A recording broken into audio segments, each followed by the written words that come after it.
I am on a mission to fix the biggest weakness of my UIM, the melee loadout. My range loadout is great, my magic loadout is great, but my melee loadout is definitely lacking, and in the last video I took the first step by going on a 42-day long Slayer grind and getting all these drops to show for it. But you may be looking at some of these and you may be thinking that I still have work to do on them. That's an unsaturated imbued heart. Those are Cerberus crystals that haven't been turned into the boots yet. And why haven't I started going for any real armor pieces? In this video, I'm going to be working on turning these items into their final forms and getting ready for the next big grind on the account. Starting off, I'm on my way to the Phantom Muspah. One of the drops I got in the last video was the imbued heart, and even though that item is incredibly useful on its own, you can actually use 150,000 ancient essence on it to turn it into the saturated heart, which gives it some extra benefits over the normal version. The best way to get ancient essence is to kill the Phantom Muspah, where you get a small drop of essence on every kill,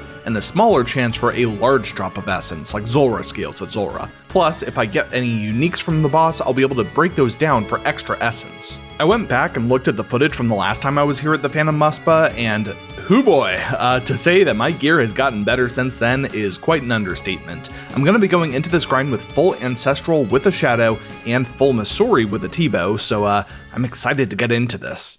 This is a boss that I never really got a chance to explain when I fought him earlier in the series, so here's the rundown. The Phantom Muspah has two phases, a melee phase and a ranged phase. For the melee phase, I'm playing keep away with him and using my shadow, and for the ranged phase, I'm praying range and using my T-bow. He occasionally uses a magic attack, which you just have to switch prayers for.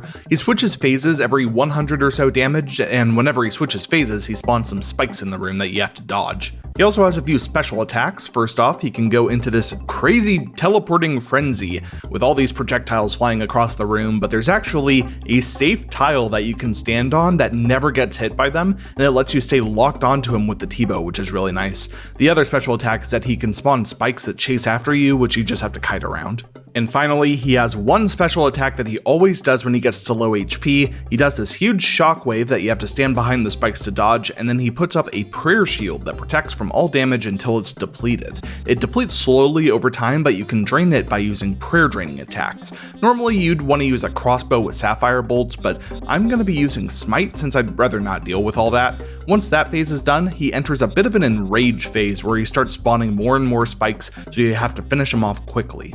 I'm starting this grind with 50 KC, and I'm going to need to do a bit more than 100 more on average to get all the ancient essence I need. There we go, first kill. Pretty rough, but I got 760 soul runes, which is wild.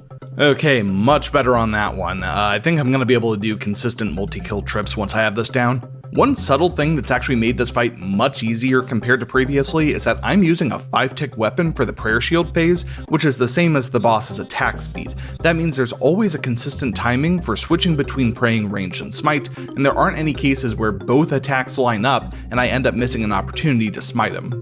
I love how every single kill now is going to give me the charged dice, since my gear is so good that I'm hitting the target time on every kill. Ooh, my first frozen cache. Nice. I can open this to get any drop from the Muspah drop table. 5 Ranar seeds. Nice.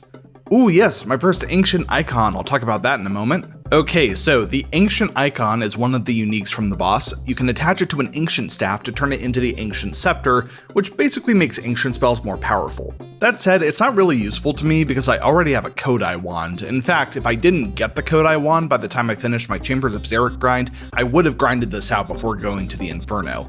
So this item is pretty useless to me, but thankfully I can break it down into 5,000 ancient essence, so that's a nice little boost towards my goal. Ooh, yes, the Venator Shard. I was wondering when I was going to get one of those. Okay, so the main purpose of the Venator Shard is that you can use 5 of them to make the Venator Bow, which is a niche ranged weapon that I don't really care about too much right now, though I may grind it out sometime in the distant future. It does have another use though, which is that you can break it down for 50,000 ancient essence, which for reference is about 1/3 of the total amount I need. So I'm going to go ahead and do that, and that's going to get me to around 130,000 ancient essence. Just about 20k left to go. Alright, that should be the last one, 163 KC. Okay, here we are. I have 150 ancient essence and an imbued heart.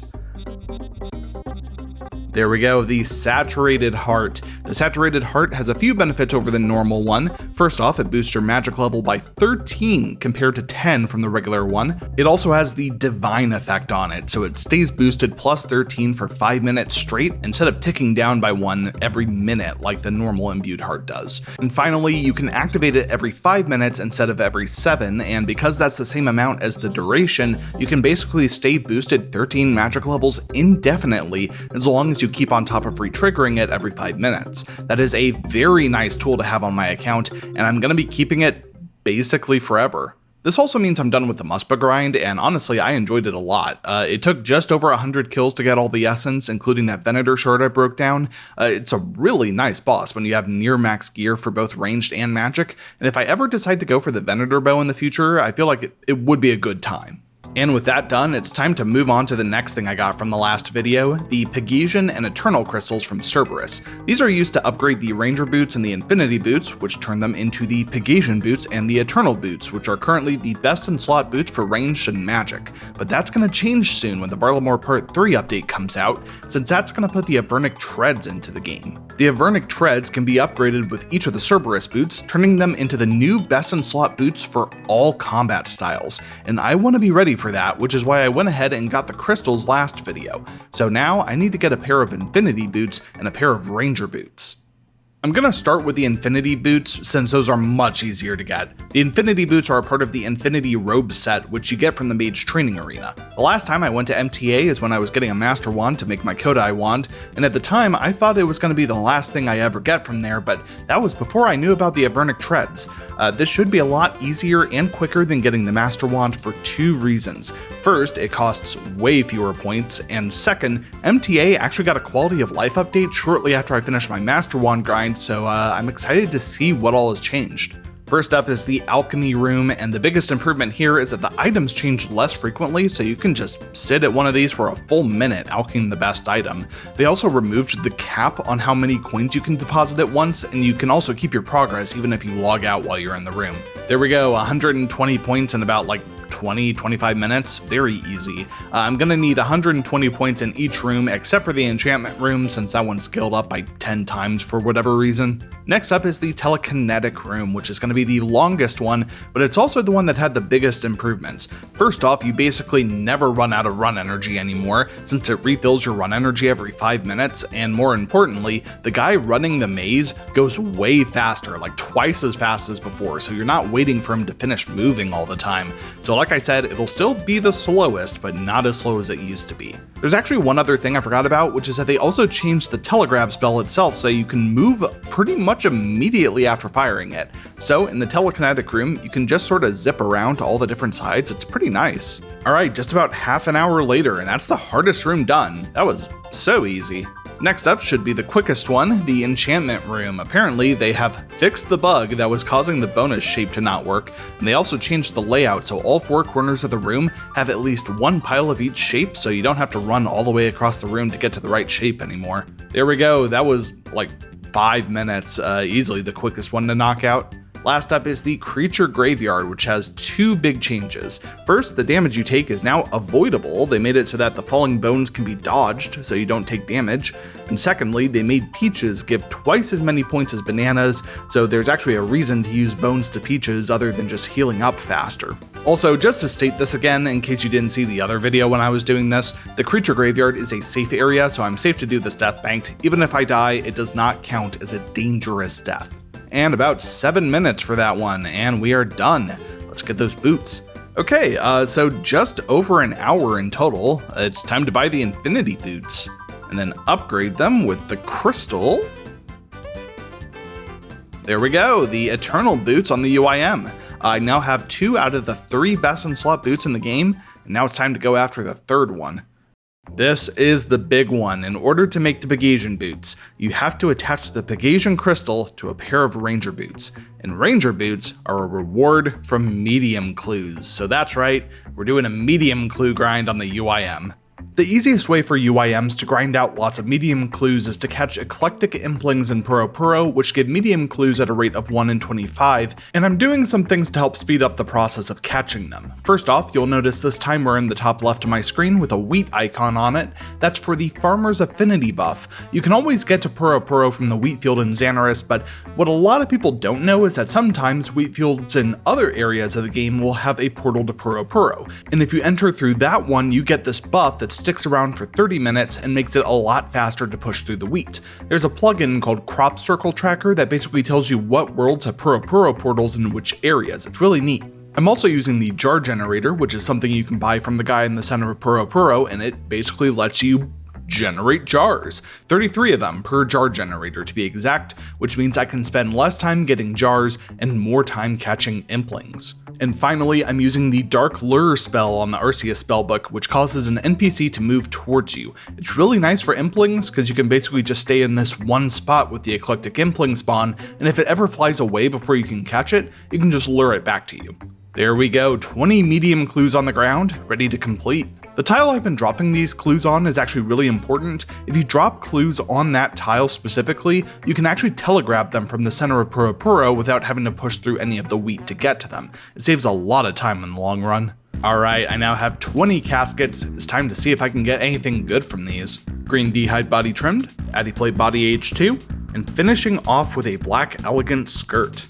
Oh hey, that finishes the Black Elegant set, though I think it's mismatched since I have the shirt and the skirt. Well, that was a pretty uneventful opening. Hopefully the next batch will have some more interesting stuff. The expected drop rate for Ranger Boots is 1 in 283 medium caskets, so I'll actually be hitting the drop rate in one more batch of 20.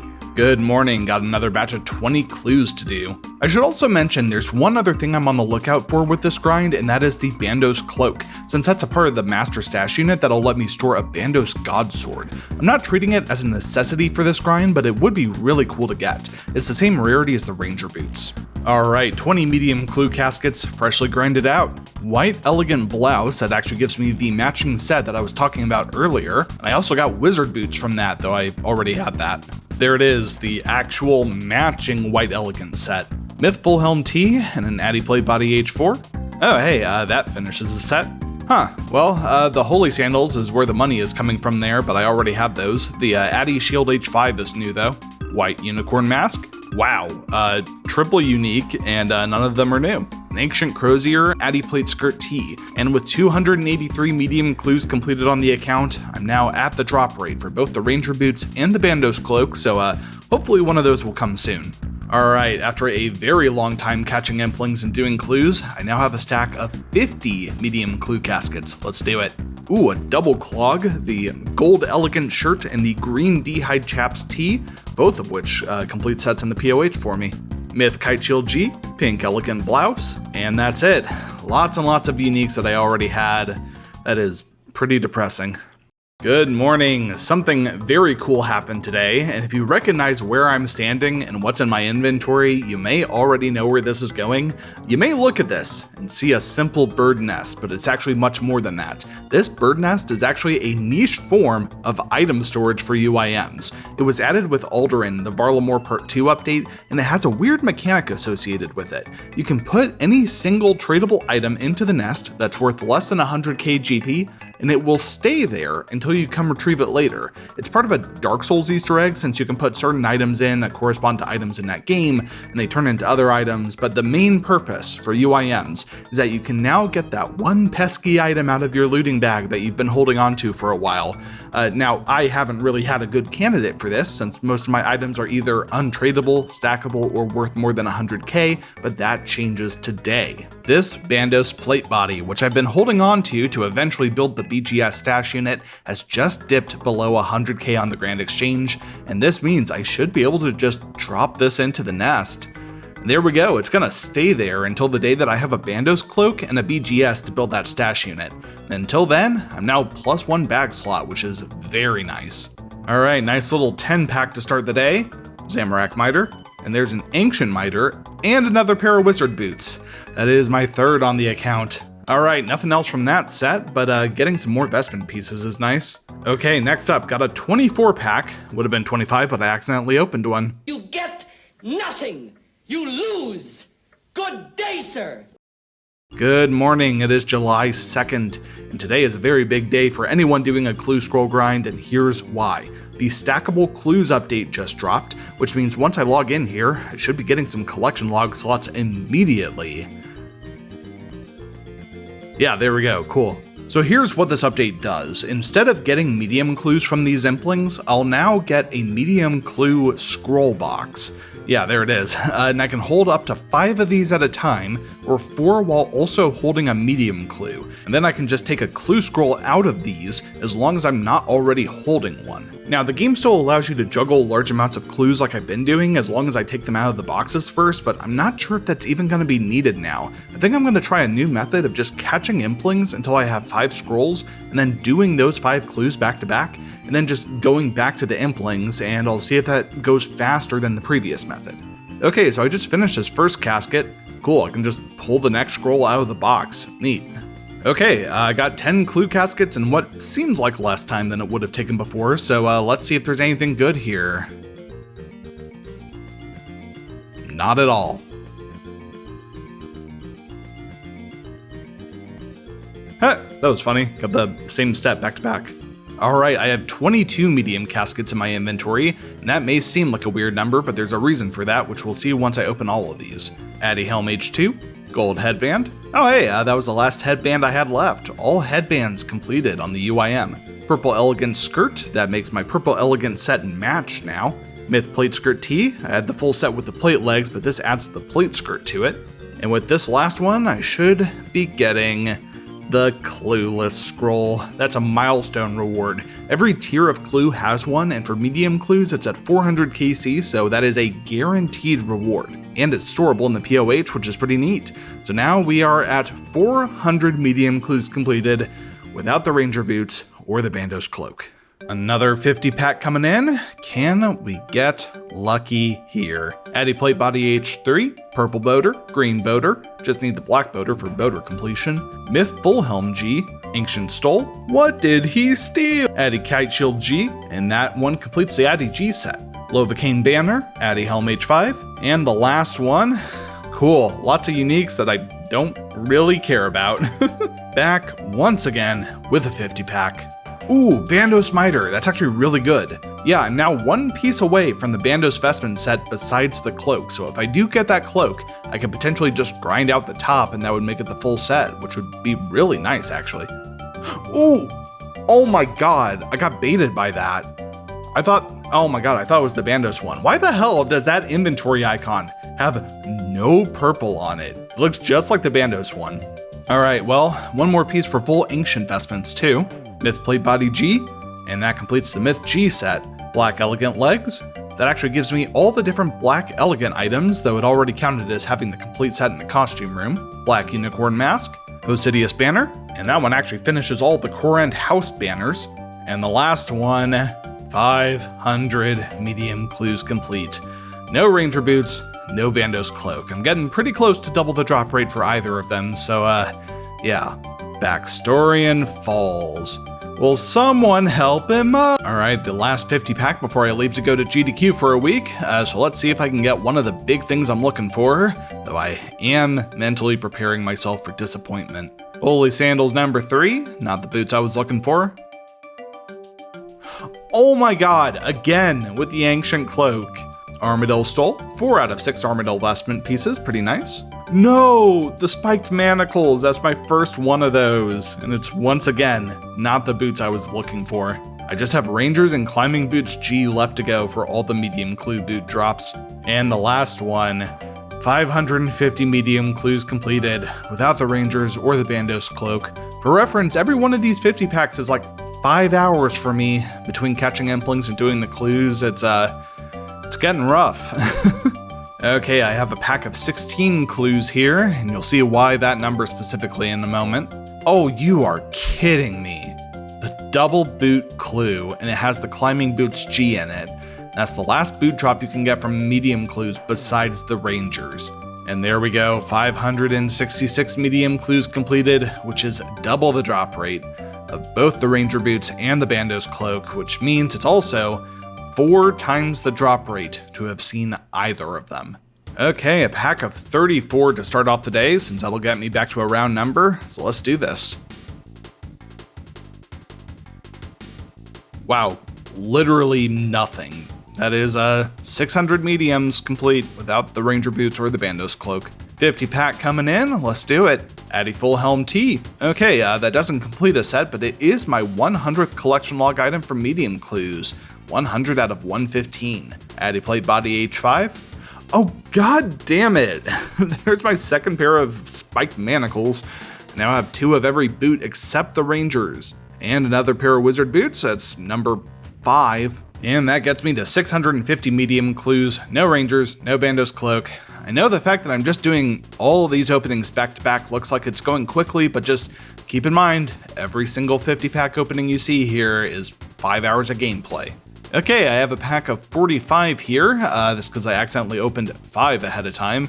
And wouldn't you know it, I didn't get anything. Let's open the other 45. More Wizard Boots, that's 6 of them now. Addy Kite Shield T, and that completes the Addy T set. And that's it. 700 medium clues complete. Oh my god, I just realized I have gotten all the other Vespin pieces from medium clues except for the Bandos Cloak. That, oh my god, that's rough.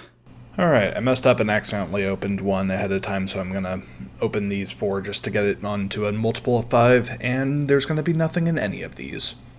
Nothing. Oh my god! Why the Ancient Cloak, man? And nothing. Oh, that was something. Addy Shield H4. Cool, that's great.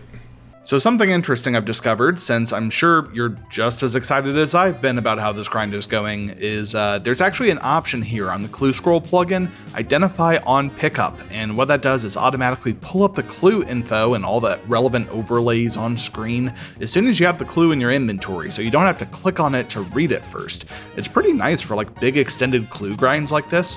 Just absolutely riveting content here, I know. Alright, here we are with 45 more medium caskets to round out the 50 pack. Spiked manacles. That's 3 of them now. If I get another Climbing Boots G, that'll be 3 of every boot slot item except Rangers. Addy Plate Body H1, and that actually completes all the heraldic Addy Plate bodies. Ooh, the Crier coat. Oh, and that actually completes the Crier outfit. Pretty neat. Oh, Black Boater. I thought I was done with the boaters. There we go, boaters complete. I'm just completing sets left and right.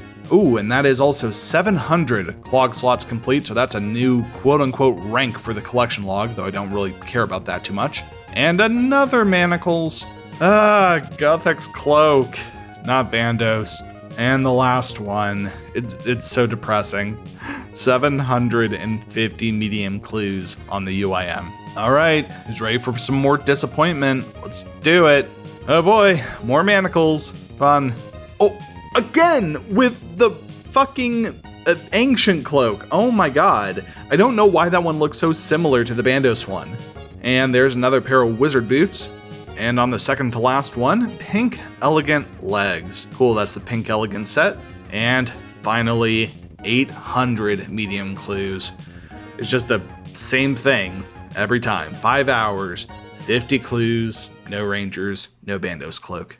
So something I'm realizing here is that I'm getting pretty close to 1,000 medium clue KC. So I think what I'm gonna do is just commit to stacking up the last 200 caskets to get to 1,000. This is gonna take a while, but hopefully, I should be able to get both of the items I'm looking for from a 200 casket opening. I mean, surely, right? I'm also doing this a little bit differently from before. Instead of getting 5 clues and then doing those 5 clues, I think I'm just gonna get 5 clues and then drop them all at the crafting guild, since I have a teleport right there, and then that'll let me stack up as many clues as I want on the ground, so I can just pick them up and do them one by one with just a few ticks wasted on each clue by teleporting to the crafting guild each time. And the benefit there is that I don't have to worry about putting away my impling jars and pulling them back out, and I'll have a lot more inventory space to work with while I'm catching the imps, which is definitely helpful. Here's basically the full process for getting the clues on the ground, by the way. I catch implings and open them up until I have 5 clue boxes, and then I catch a full extra inventory of implings. I teleport to the crafting guild, drop all my clues on the pile, and open up all the implings in my inventory, and if I get an extra clue or 2 from that, I drop those too. Then I refresh the despawn timers on all my clues. Something I learned recently is that when you have multiple clues on one tile, the left click priority is always the clue that is closest to despawning, which is really convenient, since you can just keep picking up a clue and dropping it, and there'll be a different clue each time. You can even pick up the next clue on the same tick as you're dropping the previous one, which means this maxes out at 1 clue per tick or 100 clues per minute. And I know I'm done when my clue despawn timer jumps up to about like 58 or 59 minutes. And that is the last one. After spending all day catching implings, that is all the medium clues collected. And if you wanted to know what 200 medium clues looks like on the ground, it looks like this. And now it's time to get all of them done. And 2 days later, I have been spending many hours just doing straight medium clues. That's the last one done. 200 medium caskets in the inventory. I'm gonna clean up my inventory a little bit, and then it's time to open these up. All right, 200 medium clue caskets in the inventory. This is the last set that I'm doing here, at least before UIM Showdown. I just cannot do any more of these. Oh, and one more thing, I am going to be saving all the master clues I get from these and just juggling them at the crafting guild. Let me switch left click to open, and I guess let's start. If that was the ranger boots, like, I don't know what I would have done. Wrong cloak, that's the armadillo one.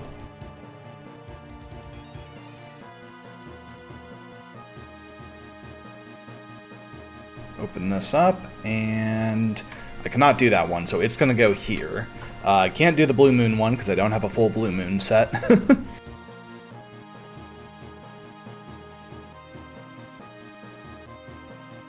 Oh, the Addy Helm H3, that's one of the very few uniques I have left. Is that, yeah, that's all the Addy Bucket Helms done. Cool.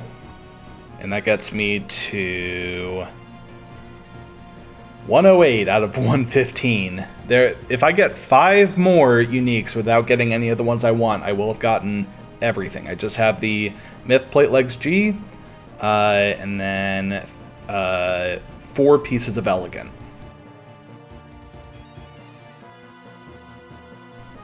I'm just really hoping that like the number one thing is I really hope I can get at least one of them. If I don't get either of them, then it's just, oh my god, what have I been doing this whole time, you know?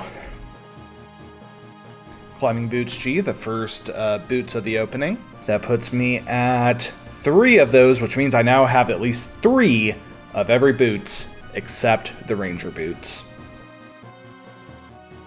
Nope, that's a Ceradomin one. At least that one's not a bait, because it has some very visible blue on it.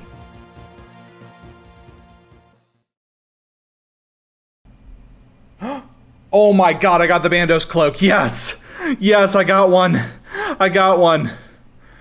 Oh my god, I'm so happy. And that's actually, I'm actually kind of happy that I got that before the Rangers, because that means that once I do get the Rangers, I'm not gonna ever feel pressured to go back to medium clues. Oh my god, the Bandos cloak. Okay, I need to make sure that, you know what, I'm gonna wear this so I don't accidentally like put it in the house or something, or drop it, heaven forbid. So I'm gonna do this. I'm gonna do that. There we go. So there we go. There's the Bandos cloak. We'll talk a lot more about what's the deal with that later, but I am very, very happy that I managed to get that.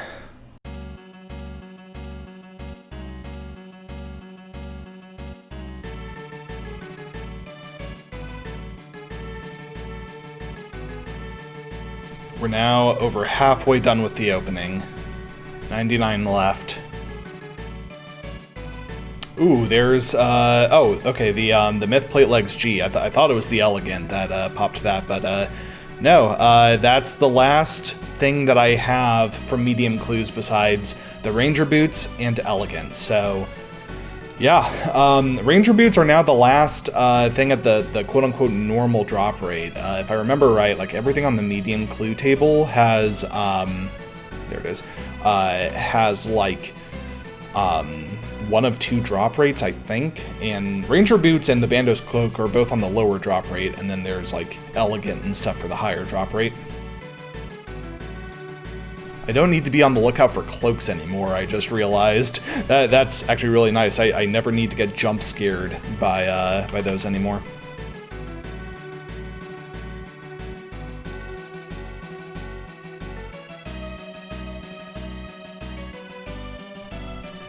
Oh my god, yes! Oh my god.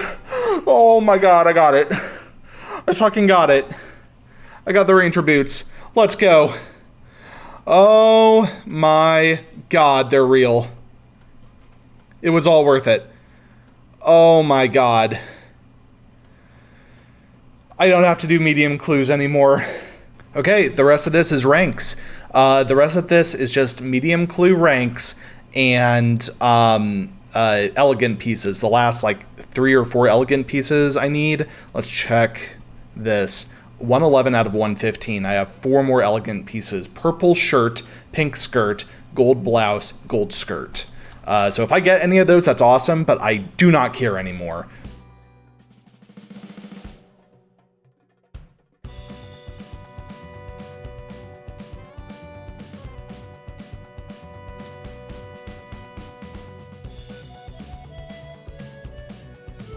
Oh, there's manacles. 6 of them. We're catching up to the wizard boots.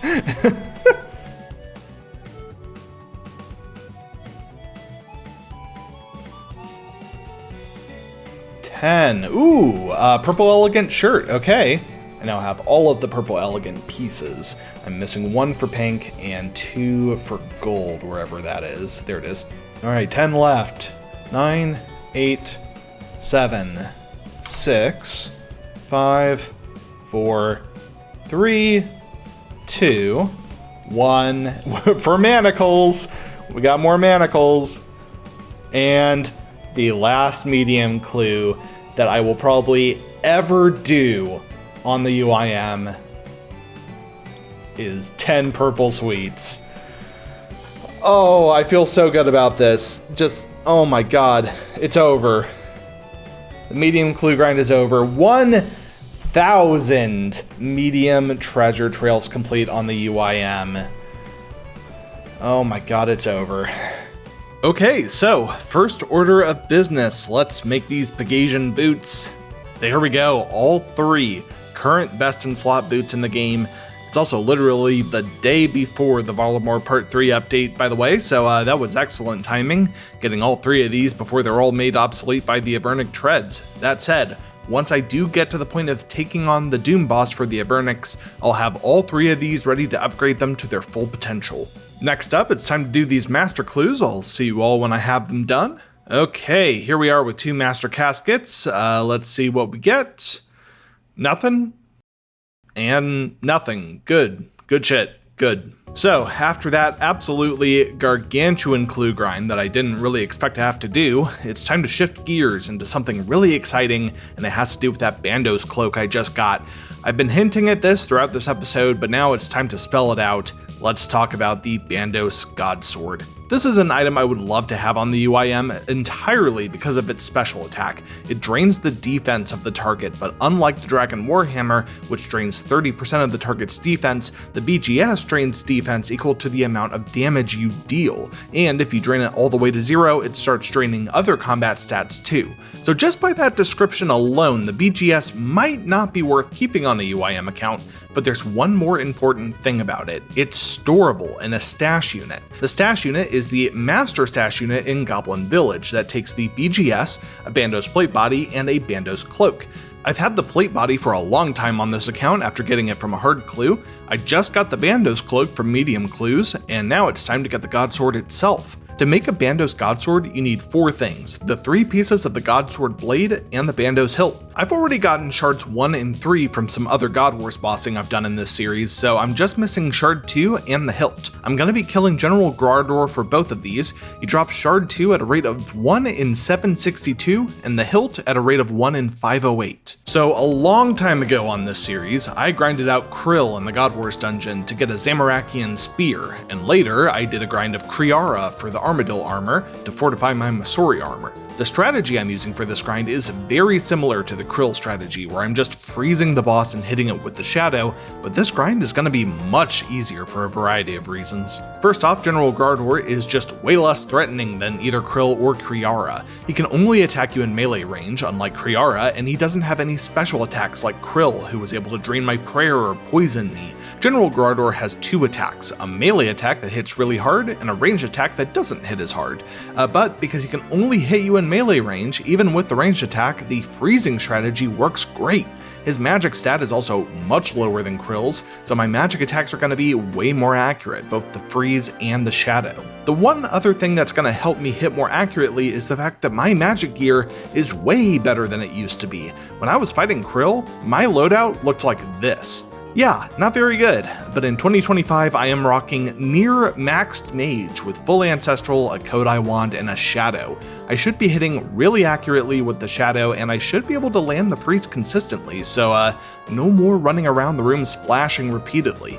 So here goes nothing, I guess. I'm gonna be here at General Gardor all the way until UIM Showdown starts, and I'll probably be doing a lot of it during the competition too. Oh, that was it. Wow, okay, Org Freezer 2, that's for killing the boss without getting attacked by him. This might be pretty easy. Okay, first trip done, that was 6 kills. I think once I get more comfortable with the method, I'll be able to get a lot of kills on these trips. Good morning. It's the next day, and in full Derek fashion, I have decided to dramatically change the method I'm using almost immediately after starting. Here's the deal, the freezing method is pretty good, but it has its downsides, mainly that if you do miss the initial freeze, it gets really annoying to land a freeze while kiting the boss around, and it's also really easy to take a huge hit because you didn't switch your prayer in time when the boss is getting into melee range. This new method is a lot more involved and a lot more complicated, but it should make things way more consistent. Okay, so this mess of tiles and numbers you're looking at is the foundation of the 5-0 method at General Gardor. The cycle-based methods at this boss were made popular using the Bow of Ferdinand, but it works really well with the Shadow too.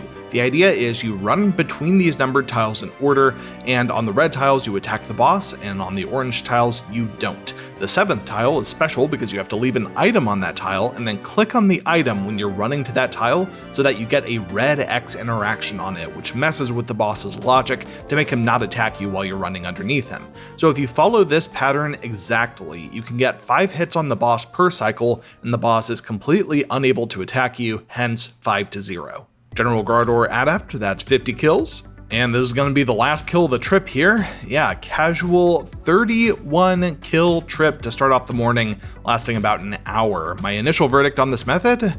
Man, this is enjoyable. Seriously, I know it looks complex with all the tile markers and everything, but it is so simple because there's nothing to react to. You just click the squares, and when the square's red, you click the boss. The only damage you take is from the mage minion, and I'm decked out in magic gear, so he doesn't hit very often. And you can heal up to full consistently off the minions, so you pretty much always profit food from the supply drops. I might regret saying this in the future if I go like really dry, but I am having a lot of fun with this. There's one more change I'm going to make to the method, and that is that I'm going to start using the private instance. This is a perk you get for having the hard tier of the combat achievements done, and its main purpose is to prevent other players from crashing the fight. But that actually doesn't apply for Iron Men, since Iron Men already get an instance when they go into the fight normally, so for me, the only reason I'm using the private instance is that it changes the despawn mechanics of items you leave on the floor, and by that I mean they don't despawn in the instance. This is really nice, because previously I was having to juggle food on the ground when I had more than I could fit in my inventory, and I also had to juggle the item I was using on the red X tile, but in the instance I don't have to do that at all. Ooh, Bandos boots. Not exactly the first thing I was looking for here, but I'll explain after this trip. God Sword Shard 1, the first God Sword Shard of the grind. I'll save that for after the trip too. Org Killer, that is actually for getting a 15 kill trip, but it only works on a private instance, so that's the other benefit for the private instance. There are some combat achievements that require it. Ooh, which one is it? I can't read it. The hilt, yes! Oh my god, that's one of the things I was looking for. Hell yeah! Okay, so that's the end of the trip. That was a 29 kill trip with only 1 restore drop, which is pretty good. So let's talk about these drops I got. All in one trip. I got the Bandos boots, the God Sword Shard 1, and the Bandos hilt. So let's start with the hilt because it's simple. This is one of the 2 items I need from this boss, so now all I need is the Shard 2, and then I'll have a completed Bandos Godsword. I can make the BGS Stash Unit. Next is the Shard 1. I already have one of these, and it could be useful if I ever decide to go for a second God Sword, like the Saradomin one or something, but I think that's not very likely for me, so this is going to get high alked for 150k. And lastly, the Bandos Boots.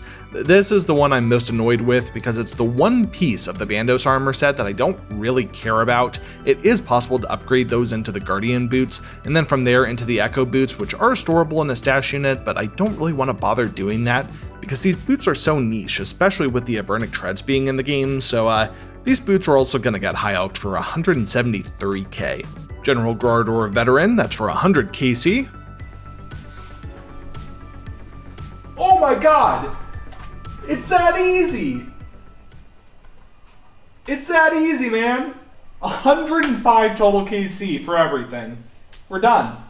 Okay, so I did not think I would be here this soon, but I have my hilt, my shards 1 and 3, and my new shard 2, so let's make the full God Sword blade. And then attach the hilt.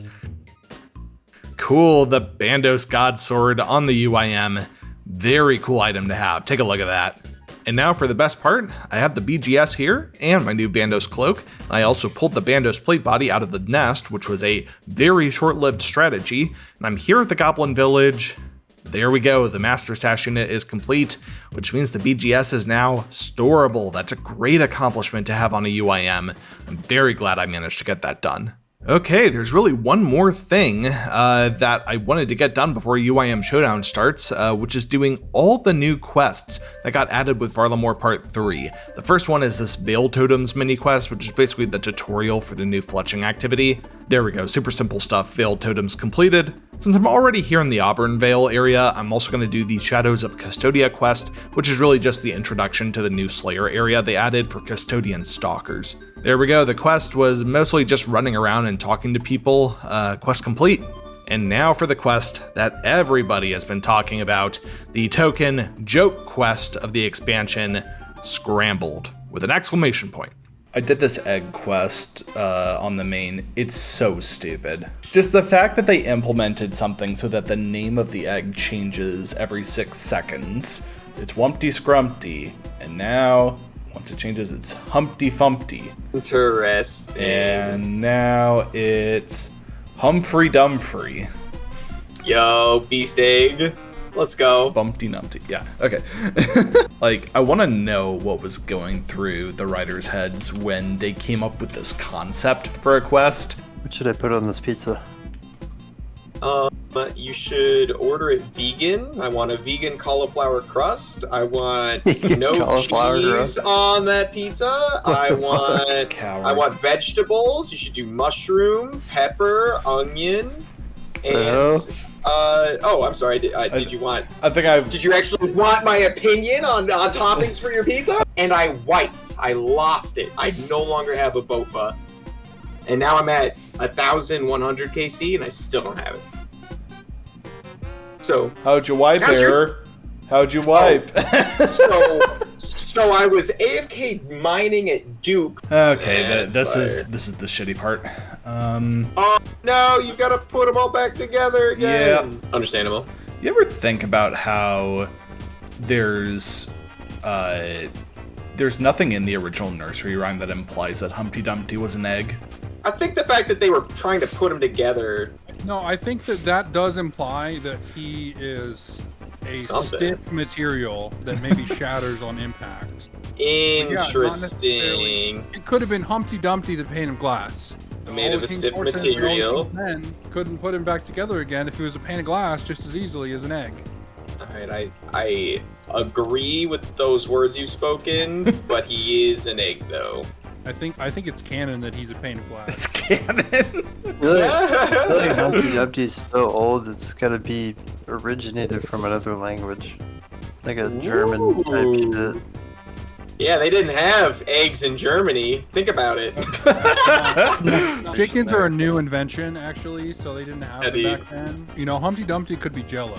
Because if you had Jello sitting on a great wall, and then it took a great fall, it would kind of splatter everywhere. I feel like you wouldn't even be able to try. Like, they tried to do it, but if it was Jello, you'd look at that shit and you'd give up immediately. I don't envy the people who have to implement the quest helper for this. Why is it gonna suck for them? What? Because look at all this shit. If you stand on a poisoned tile, you get venomed. Okay, so I have a solution that requires no venom sacks. Oh my god, oh my god, oh my god, oh my god, I'm ready, I'm ready. You ready? Just don't stand on the venom. That was the whole idea when I made this. Oh my god, it's over. So this is the other immensely stupid part of this quest, if you wanted to see it. I'm watching. He's reflecting about his life after leaving for a bit and coming back and saying that and yet something was missing. Yeah, he's happy to be here with just him and his egg. What about his family? He doesn't give a shit about them? Doesn't matter anymore. He fell off. Bro, you took a great fall off the Great Wall. That man is... And that's just quest complete. Scrambled his noggin on the ground. And then you can talk to the egg. Which again, his name changes Scrumpy, every 6 seconds.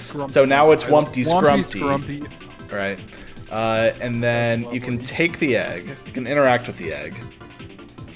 Which doesn't say anything because it's an egg. You can put the egg in the POH. It behaves like the pet rock.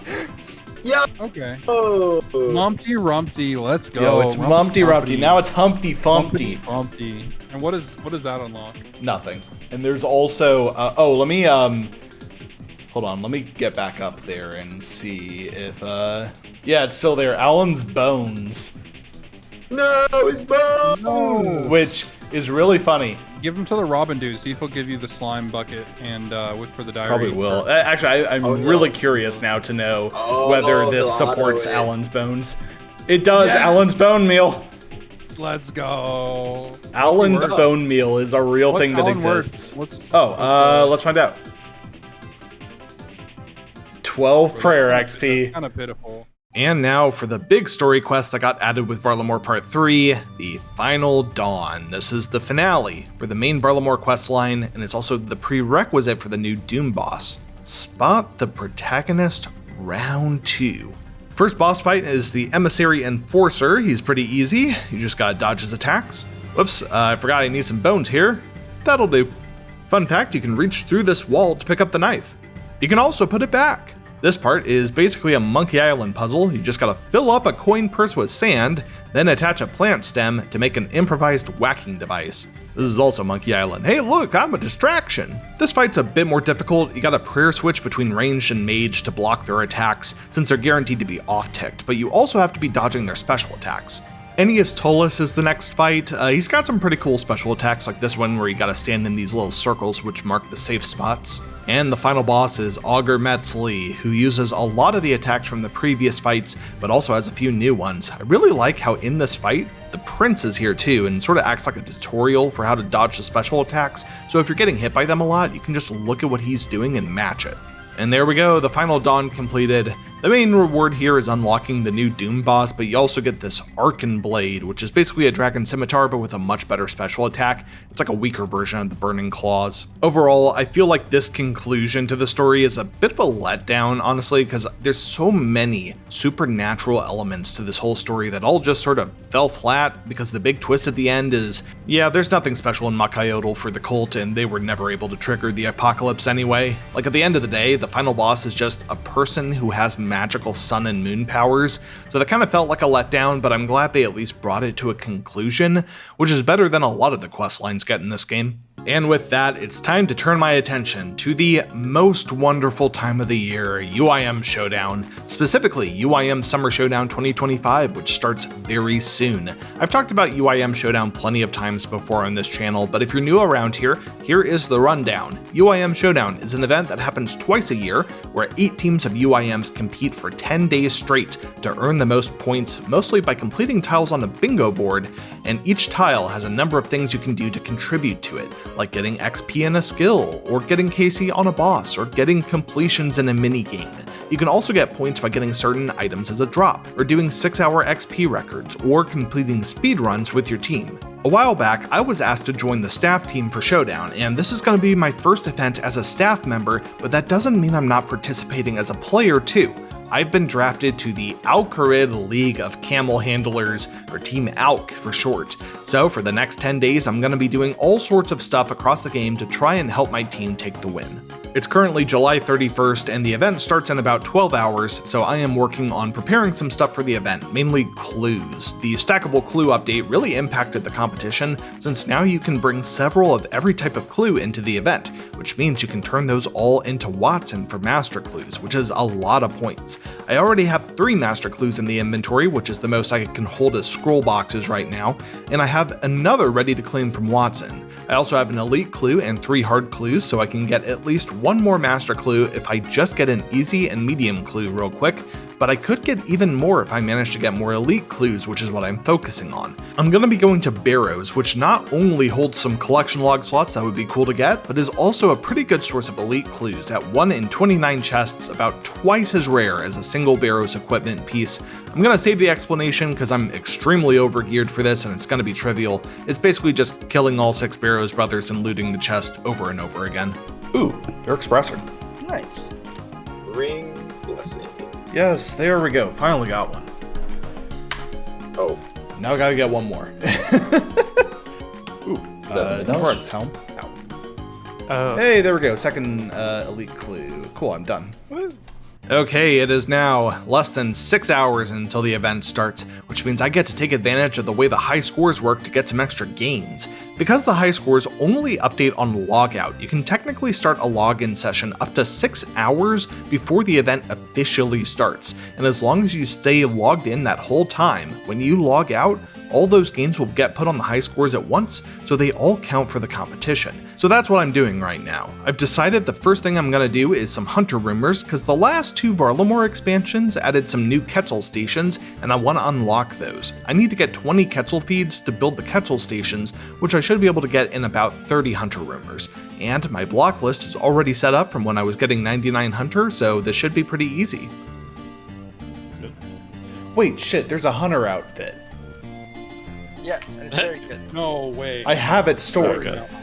Oh no! Hey, day 1. It lowers the pity rate. God damn it. Quit milking it. Not milking it. I'm gonna build a house. Sabotage. For 3, 2, 2, 1, go. Alright, at immediately Tilly. Yep, That's a long one.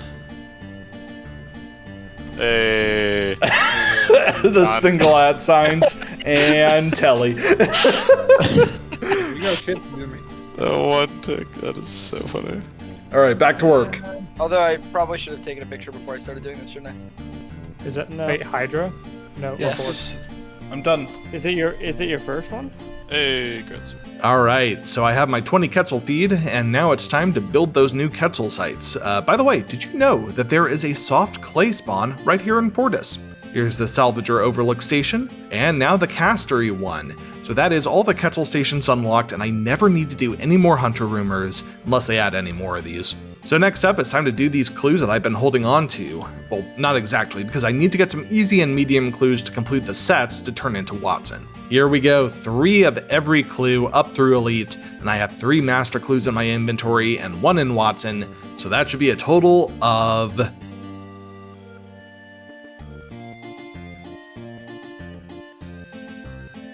7 master clues. Fantastic. The stackable clue update really helped with this.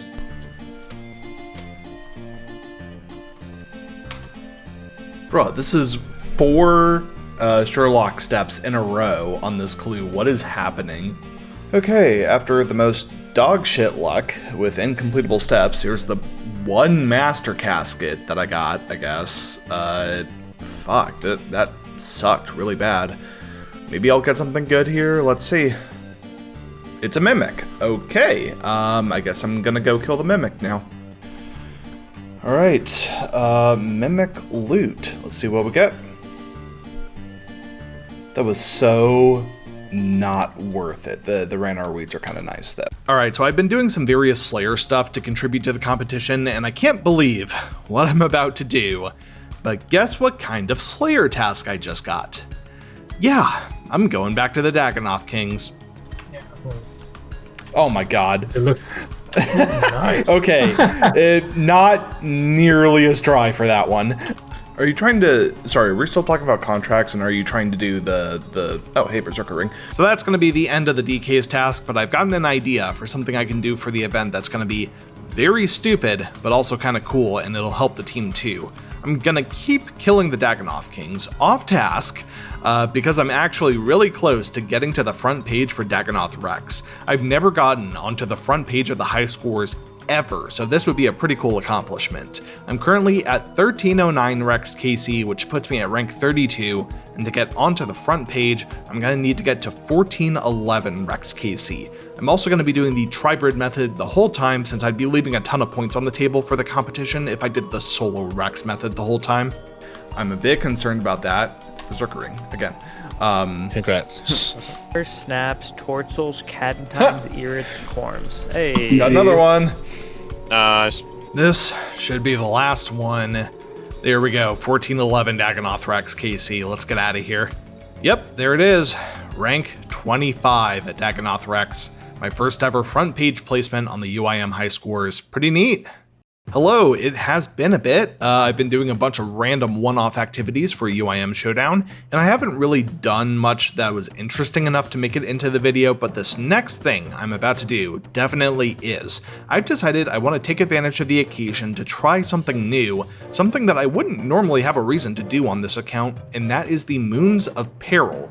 Basically, this is like a more advanced version of Barrows. You fight 3 bosses in a self-contained area, and then you get a loot drop with a chance of rolling a piece of equipment based on one of those bosses. I've never done this before outside of the quest, so it'll be a fun learning experience, and I might get some cool drops. This is my loadout, and you'll notice I don't have any supplies here, and that's because the Moons of Peril is designed to be self-sustaining. In between each of the bosses, you get opportunities to make food and potions that far outclass anything that you'd normally be able to bring into the area, so most of my inventory space is being left open for that. I'm also using Barrows armor here, which is a bit unusual. These bosses ignore protection prayers, so having high melee defense is really important here. There's also some extra mechanics on each of the bosses that incentivizes bringing different weapons for each one, but because I'm a UIM, it's going to be a lot easier for me to just bring the rapier and use that as my main weapon. I have the Darok's axe here too, which is going to be used for a special attack in one of the bosses. Oh, and the rest of the stuff in here is just because my bag is overflowing into my inventory. Okay, so this is one of the areas where you can make your own food and potions. You can fish up these fish here and cook them,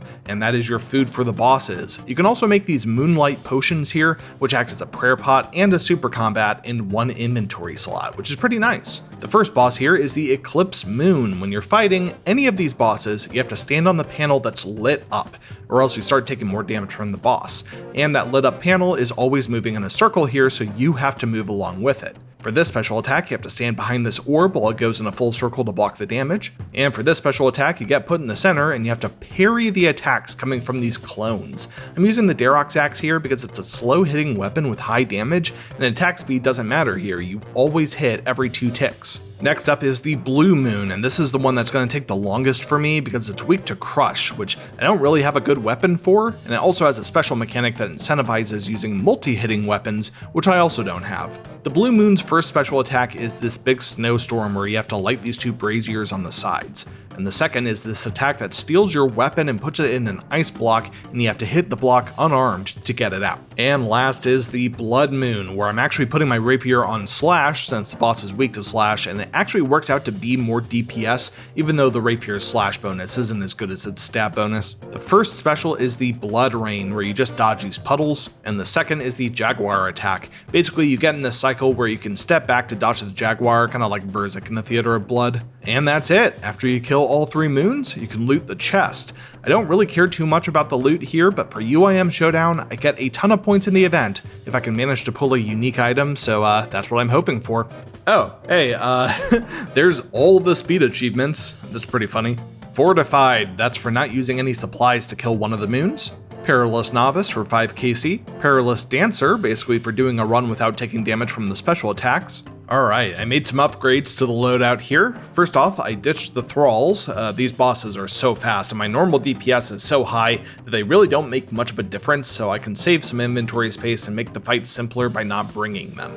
I also cleaned up some space in the bag so I have less stuff overflowing into the inventory, so I can fit more food and potions in my inventory so I won't need to stop to make more as often. One thing I've learned about the Blue Moon is that it doesn't really heal that much during the snowstorm attack, so you don't really need to engage with it if your DPS is good enough. It definitely makes it a lot more chill. The Clone Zone, that's for killing the Eclipse Moon by only dealing damage during the clone phase. Fat of the Land, that's for doing 10 full completions without leaving the dungeon. Ooh, first item, the Eclipse Moon Helm. That is pretty much entirely useless to me, but it's points for the competition. I haven't really talked about this yet, so here's what I'm looking for from this grind. First off, any unique item gives points for UIM Showdown, even if it's not useful for my account right now. My second order of business is any of the 3 weapons, because there's a combat achievement to kill one of the bosses with its own weapon. And for Iron Men, that's locked behind getting a weapon drop in the first place. And lastly, if I happen to get some items from the Blue Moon set specifically, I think I might keep those and keep building towards that whole set because there's a Master Stash Unit that holds the full set. Ooh, back-to-back items, that's even more points. Okay, so this is going to be the CA for 25 KC. Ooh, and I get an item, the Eclipse Atlatl, that's actually one of the weapons, so I can try to get that combat achievement now. So normally this would be pretty difficult because you have to kill a melee boss using a ranged weapon, but apparently you can just swap to the weapon just as it's about to die and it works, so let's try this out. Nice, it worked.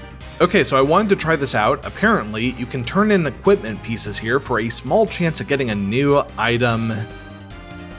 Nothing, nothing, and nothing. Well, it was worth a try. I just noticed I only have 1 CA left here, which is the Back to Our Roots achievement, so I wanted to knock that out. For this achievement, you have to do a full run, only attacking with a dragon scimitar. And we are done. There we go, that's all the Moons of Peril CAs completed. So I learned something new about the Blood Moon, and I want to try it out here. The idea is, sometimes when it attacks, it can heal off of you for upwards of 30 hit points. And you can tell when it's doing that because it does a big blood drain animation coming out of your character. But if you step under the boss when it's doing that drain, it doesn't actually heal. Yeah, there we go, it's not doing the 30 heal splat on the boss. That helps a lot here, since it can be the difference between skipping a special attack or not. Ooh, a double chest, that's awesome, that's double points for the event. And it was my first piece of Blue Moon too. Even just like getting 1 piece is 1 in 19, so that is great. I'm not sure how... I got the maracas. Is that actually good for you, like here? It might be. Good. Well, it's probably good here, and I might keep it for a little bit afterwards, just in case there's stuff I want to do later, like more Huey. It would be useful for that. Ooh, back to back. Blood Moon chest. Awesome. Oh yeah, just keep up with your fucking spoonage. I see that. I see that. Yeah, fuck you, bro. I'm out here needing it, and you're like, yeah, I'll just fucking drop it. Fuck. Guess what I just got? Another one. Oh, fuck you, bro. Ooh, yes, second chest of the day for the Eclipse Tassets. Nice. Oh my god, another one. This is actually my first dupe item because you're guaranteed to not get a dupe item from a set until you finish that entire set. So because I finished the Blood Moon set, I can start getting duplicates of that now. And the Tassets, once again, very nice. Oh wow, they just updated the Blue Moon to have fewer tornadoes during the snowstorm attack, and this is way less than before. I think I'm just gonna start actually doing the mechanic instead of sitting it out, since this is gonna be way easier now. Oh my god, finally, I got another item. And it's a Blue Moon piece too. Nice. 2 out of 4. Holy shit. There's a person at the Sulfur Naguas with a D-Med and Amulet of Power, Torso and Obby Legs, and a Fire Cape. And their RSN is hella blunts. Holy shit. Ooh, Eclipse Body. That is item number 13. Okay, I've decided I'm gonna start doing something a bit different here. I've already completed the Blood and Eclipse sets in the collection log, so the Blue Moon set is the only one that matters now. And it turns out, when you're in that situation where you only need items from one set, it's actually faster to just kill the one moon you need items from instead of all 3 of them. So in this case, I should just kill the Blue Moon. It's fewer total items per hour than if I were doing all 3, but more Blue Moon items per hour because it removes the chance that you can get Blood or Eclipse Moon items. And because of the dupe protection mechanic, I know I'll only have to get 2 item drops to be 100% done here. So that's what I'm going to be doing, and yes, this isn't quite optimal for the competition, but we're just about where we need to be for this tile anyway, so I don't really care that much. Yes, there it is. The new strat paid off, 3 out of 4. Let's go get that last one. Oh my god, there it is. The Blue Moon Tacits were done at the Moons of Peril. And now for the reason I stayed here long enough to get the full Blue Moon set. There we go, stored away in a stash unit forever. That's a new master clue step that I have access to now. This leaves just one more piece of business, which is what to do with these dual Makahidal I got. I was using these for the Blue Moon, but now that that grind is over, I kind of want to keep them. They're the best multi-hitting melee weapon in the game besides the Scythe the Bitter, which makes them very nice to have, but only for very niche situations, which makes them a great candidate for a method of item storage that I've never really had to use before. So remember that Blue Moon special attack where it takes your weapon and makes you kick an ice block until you get it back? Jagex actually had the foresight to add a special mechanic to that fight where if you get logged out for any reason while your weapon is in the ice block, you can retrieve it from Yat Lali in the lobby when you log back in.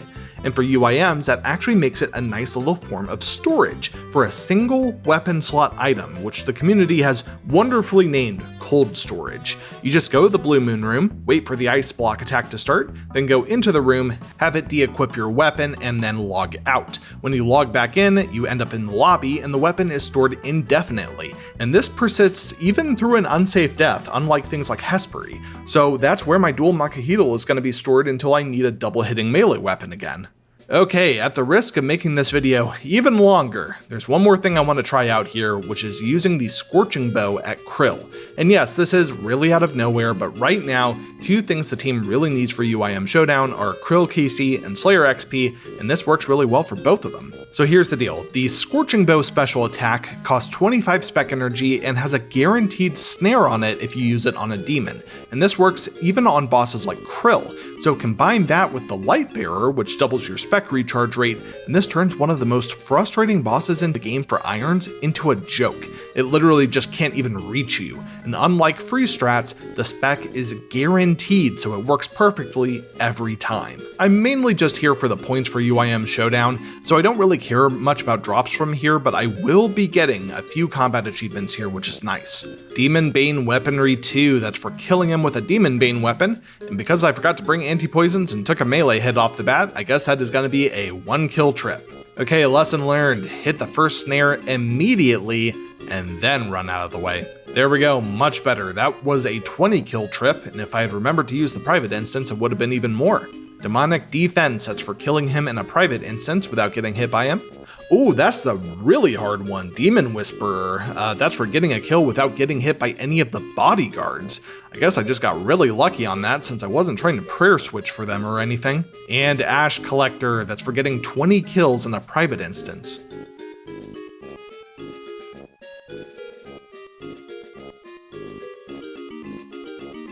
Oh shit! Oh, I got a champion scroll! The Imp champion scroll, oh my god, that's so good. I'll explain more after this trip since I'm almost at 35 KC. There we go, that one was pretty stressful. Demonic Showdown for killing K'ril while all his minions are dead, so you basically have to stall while he's low to kill all the minions. Ooh, Steam Battle Staff. Kinda useless drop, but it's points for the event. I'll pick that up when I'm not trying not to die. And my second Zamorakian Spear, more points. Okay, the trip's over, so let's talk about this champion scroll. This is part of a side activity in the game called the Champions Challenge, where a bunch of different low-level enemies in the game have a 1 in 5,000 drop each for a champion scroll, and if you get one, you can turn it in to fight the champion of that type of enemy. Each champion has a different stipulation on the fight, and if you beat them all, you get the Champion's Cape, which is basically just a flex that you spent all that time grinding low-level enemies to get the scrolls. But there's one thing that's really important to me, which is the music track that gets unlocked when you do a champion fight. The track Victory Is Mine is the hardest to unlock in the entire game because it requires getting one of these scrolls. So, once I do that champion fight, I will be one step closer to unlocking all the music in the game and getting that cape. Okay, the stipulation for the Imp Champion is that you can't use special attacks, and yeah, these fights are not difficult. It's mainly just getting the scroll that's the hard part, but there we go. Victory Is Mine unlocked, and now the music cape might be in my future. You know, it's always a bit weird when I include UIM Showdown stuff in these videos because it always ends so abruptly. But here we are, the event has ended, and my team has come in 6th place in the competition.